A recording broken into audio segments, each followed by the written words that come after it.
Was there some more motions and demand to dismiss the case based on the matter of law? This one is that this court does not have original jurisdiction because the party is a state. Now, this is based, first let me start off, this article based on Article 3 of the Constitution, Article 3, Section 2, and I have copies right here that's right out the Constitution itself, the text out the law books. Sure. So word for word, in all cases affecting ambassadors, other public ministers and councils, and those in which a state shall be party, the Supreme Court, that means the U.S. Supreme Court, shall have original jurisdiction. Yes. You are So- not an ambassador, you are not a state, and that. Well, but the state's a party. The city of Taylor is still the state. The state's not a party. No, the state is, I have right here, federal statute makes clear that a city is a subdivision of the state of Sure. Michigan and still equivalent of a state. Sure. So therefore, this court don't have that's original if a state jurisdiction. chooses another state. For example, New York versus New Jersey, there was a case about how much trash they could dump or not dump in another state, and they weren't letting them come dump trash, and they were giving partial treatment to New York over New Jersey, and et cetera, et cetera. Because that was New York, the state of New York versus the state of New Jersey, the original jurisdiction is with the Supreme Court. If Texas wants to sue California for some reason, because California is, Texas is saying, nope, you can't bring in any of your avocados that you grow because of, they use benzodiazepine. Well, then it's gonna have to use strict scrutiny to see why they're using the, basically the power of regulation to stop or infringe another state from selling their wares in violation of the Equal Protection Clause. And so that's a commerce clause right there. And so that would go originally to the Supreme Court. You are not a state, you're just some guy who lives in the city of Taylor, and the city of Taylor is just doing their job as far as regulating their ordinances. So this is not Article, this is not an Article 3, Section 2 situation. And I'll just note that because I actually teach I'll show you this. constitutional law to a lot of folks. Oh, I don't need a copy of that. No, this is a federal statute that says, makes it clear that, No, I understand that, but I literally have a stack of constitutions. right well, here. 42 Would USC you section. like a copy? Oh, I already have those little books. The U.S. Constitution, I already have one at home, thanks, Yeah, though. like a stack. No, but I'm saying this is a federal statute, makes it clear, 42 USC, this is section 5302, that any city includes a state. So a city is a state. I'm not The state is bringing that's the plaintiff here. Right. This is why the court don't have They're original not jurisdiction. bringing it against another, they're not bringing it against another state. It doesn't say that, it just says when a state is a party, period. They are a party, they're the plaintiff. All right, so I'm gonna deny your motion, based on the reason that it doesn't comport with, and it doesn't even apply, that section of the Constitution doesn't apply in this situation. Got some more? Well, okay, another different motion, and also a move to dismiss based on these whole proceedings violates my right against slavery of the 13th Amendment of the U.S. Constitution because it's all against my consent. I never consented to these proceedings, only hereby threatened arrest. And it's a form of holding me in slavery. I must come to court. If I don't, there'll be an arrest warrant, and I must be held to the jury's or your decision. This all violates my right against slavery, along with the Declaration of Independence of 1776 that a government has no, they derive their just powers only from the consent of the governed. And I have a copy right here where it says that, the Declaration. Sure, I'm aware of that. I'm aware of Okay, that. exactly. I never consented. If there's any evidence and I did, I asked. Did you want to include indentured servitude as well, 13th Amendment, or just this? That's all the same. None of that. It's all violating all that. I was just curious. All right, so I'm going to deny that motion, because I do have jurisdiction over you. This has nothing to do with slavery. You have availed yourself of the minimum contacts needed in the Asahi case that was at the Supreme Court, so if you read Supreme Court cases, you can read that, about minimum contacts. And you availed yourself of the minimum contacts with the city of Taylor by one, being domiciled in the city of Taylor, and two, by allegedly driving a vehicle in the city of Taylor. And so I've already established that I have jurisdiction over you, and if I have jurisdiction, it's because there's a reason for that, and that reason has nothing to do with slavery. And I have some questions on that. So are Your you, motion to dismiss based on the 13th Amendment is denied for reasons stated on the record, and you can appeal my decision. So is that based on any fraudulent evidence that you're thinking with this minimum contact statement that I Sure, have and I haven't done consented? instructing the jury, and there hasn't been any evidence presented, so the fact that you're stating that there's any kind of fraudulent evidence, I think you got the cart before the horse there. And, you know, if you wanna remake that motion about fraudulent evidence after evidence has actually been taken, we haven't actually taken any evidence yet. Okay, that's what I'm asking. That's what I'm asking, if your decision's based on that, with this minimum contact statement. It can't be because it's based on the complaint, and the complaint is sworn to, and it's that there was probable cause, because under the Constitution, in order for them to bring a charge, there has to be probable cause that a crime was committed, and probable cause that you were the one who committed the crime. And so that's why I have jurisdiction, and then I look to see if I have any personal jurisdiction over the person, and pursuant to the statute that I read to you earlier, MCL 600, I already do. So again, if you think that I don't have jurisdiction, you can add that to your appeal after the trial is done. I certainly will.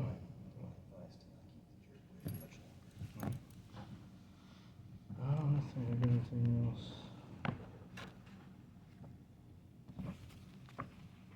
Any other motions to dismiss? Make sure you can have the opportunity to make the record.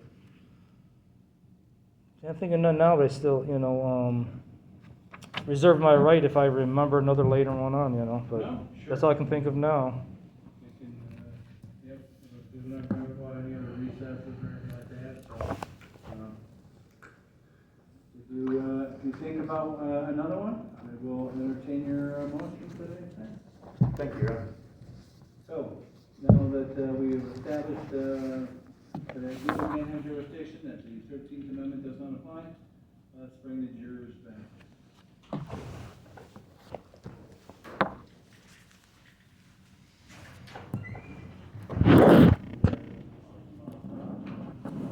All rise.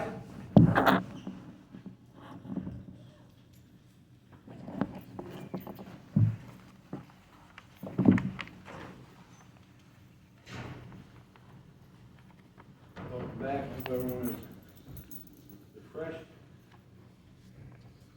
rejuvenated, ready to try a case.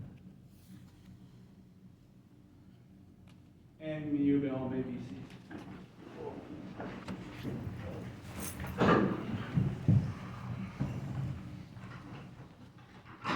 Mr. Greco, your opening statement. Yes, thank you, Your Honor. It is illegal to drive a motor vehicle on the road in the state of Michigan without a valid driver's license. It is illegal to drive a motor vehicle on the road in the city of Taylor, in the state of Michigan, without a valid driver's license or a revoked license. It is illegal to drive a moped on the road in traffic on a public street without a valid driver's license or with a revoked license.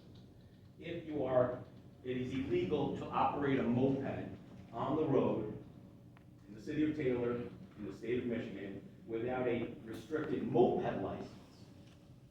If you are only between the ages of 15 and 19 years old. So if you're over the age of 19, you need a driver's license, a regular driver's license, requiring a road test, regarding issued by the Secretary of State. But if you are 15 years old, you can apply for a moped license to only operate a moped, but the Secretary of State will not renew it past your 19th birthday. You would have to get a regular driver's license to operate a motor vehicle on the road. So it's July 11th, 2023, at approximately 4 p.m. at Rocco and North Line Road. Officer Borg is on patrol. He observes an individual on a moped stopped in the roadway with what appears to be a flat tire. The person gets off the bike, the moped, gets back on after inspecting the tire, turns into Heritage Park. Officer Borg, you're going to hear testify, sees this, comes in behind the person because of the flat tire, and then at that time observes that he recognizes the person as somebody who he's dealt with before, who he believes is operating a revoked or suspended license. We are here because the defendant, Mr. Eric Martin, was operating a in the city of Taylor on the roadway on July 11th, 2023. Now, you might be saying to yourself, what could possibly be the defenses in this case? I'm not exactly sure. You've got a little preview of them through some of the questions, but I believe one of them is going to be that my name is Eric Martin. I'm a living man. I'm not sure if I'm a person. I'm a living man, but I'm not subject to the laws of the state of Michigan or the city of Taylor. That is not true. You might say, I'm not required to have a driver's license to operate a motor vehicle, including a moped, in the state of Michigan, in the city of Taylor, because it's unconstitutional that the state and or the city of Taylor require an operator's license, driver's license, to drive on the road. Not true. He might suggest that he wasn't operating a motor vehicle that day, or driving a motor vehicle that day, that he was traveling, and that under the Constitution protects against interstate travel. He was doing none of those things. He was operating a motor vehicle, which the state of Michigan regulates by driver's licenses, by having certain requirements, and then certain things that you can do to get your license revoked. Which we're not into here. The fact of the matter is on July 11th, Officer Borg pulled over an individual operating a motor vehicle in the city of Taylor without a valid license, and in fact, a revoked license. I'm confident after you hear the judge give you the jury instructions, and he already read to you what is going to be the jury instruction before, of what the requirements of this case, of what the prosecution has to prove. That is simply that the defendant operated a motor vehicle, on a highway or a place open to the general public and accessible to motor vehicles. And third, that the defendant's operator license was suspended or revoked. You are sitting on the jury. You are the fact finders. You are the fact finders that find what you believe is true and then apply it to the law as the judge indicates what the law is to you to do, and then determine whether or not the defendant violated the law. I'm confident when you hear all of the proofs in this case, after you hear the testimony and any further argument that there may be, that you will find the defendant guilty. Thank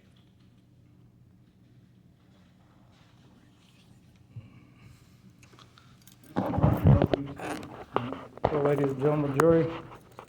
Okay, so I'm a living man, one of the sovereign people, fraudulently assumed defendant.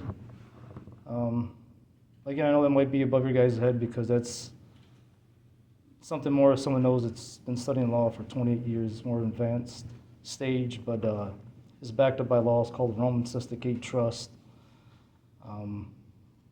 corporation, a defendant. But anyways, I got some proof to prove that. Some law is going to prove that. The law applies that someone, actually the words used specifically in the state law, a person must have a driver's license to drive a motor vehicle, okay? So that's the first fraudulent thing that's being done here. I'm a human being that's being fraudulently assumed to be the person, and I'm going to show you U.S. Supreme Court's case law that says a person is not one of the sovereign people, as a person is defined in statutes. This is the U.S. Supreme Court talking here, not just me. Now, this whole case started from the harassment, retaliation of Anthony Borg, there, the police officer. He sees me riding down the street and calls me over, hey, come over here. And he had no probable cause. Just he recognized me as one of these, I'm a prolific complaint writer on the cops' misconduct, him and his friends. I don't have all the complaints with me now. I wanted to have them, but it was, the last stage. I thought about bringing all that. I tried to, I wanted to adjourn the trial, actually, so I can get that evidence to show all the complaints I filed. So if there's going to be any dispute whether I filed a whole bunch of complaints with the police, which supports my retaliation claim, which is the whole reason why this case was brought up by him in retaliation, because, like I said, I filed a lot of complaints on his officers.